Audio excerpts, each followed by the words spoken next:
Let me tell you a story, little girls and boys, about one of my favorite toys. I was just a small child, and for Christmas one year, I received a game that was pleasing to the ear. Banjo-Kazooie, a favorite of mine, so I figure I may as well do this in rhyme. This has always been one of my favorite games, and I assure you this will not be lame. I unwrapped that game on Christmas Day and told my N64 it was time to play. I plugged that game in with a familiar snap, saw the Rareware logo, and knew it could not be crap. I knew this game would be such a gem. Of course I know this, the experienced gamer that I am. The game turns on and I reminisce of old gaming music that I sorely miss.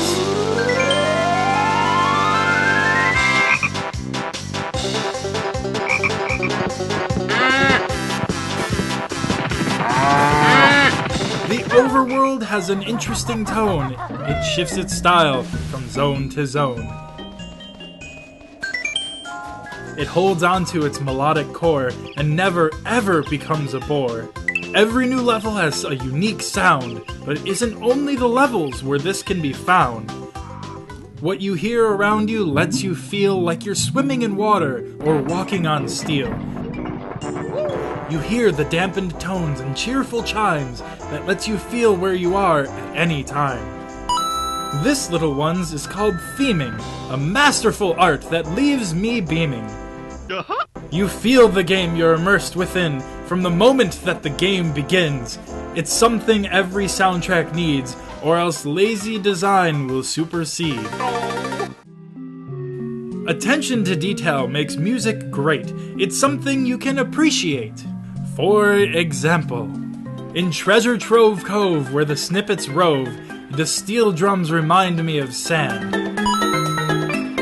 In Mad Monster Mansion, you can hear an owl. In the background, a werewolf's howl, to remind me of the eerie setting at hand. In Freezeezy Peak, there's the sound of chimes that remind you of the times when you heard your high school's Christmas band.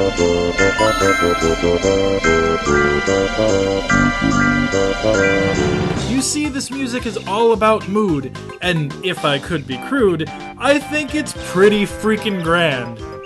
Now I love this music, I tell you all, but I cannot neglect to tell you where short it does fall. For some listeners, it just cannot please. Outside the game, it fails to appease. When you're not playing the game, it's just not as fun. With non-gaming music, it's simply outdone.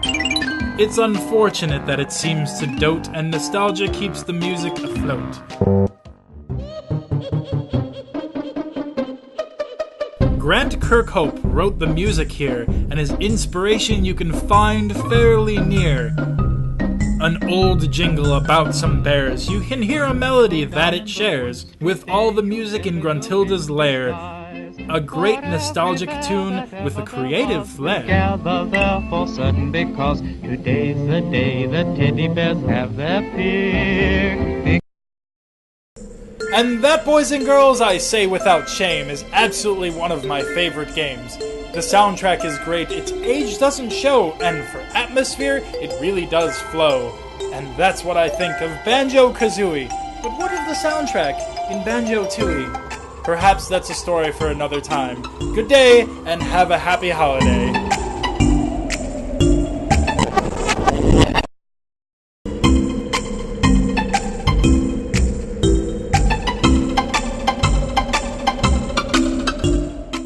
Hey guys, if you like my stuff, you can check out some more videos. I got them over there on the right side. I got a couple more. You can check them out at dumpsterchicken.tumblr.com.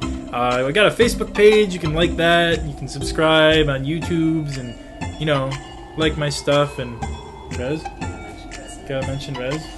I apparently gotta mention ReZ too. So, if you like my video, check them out. Okay, thanks, bye.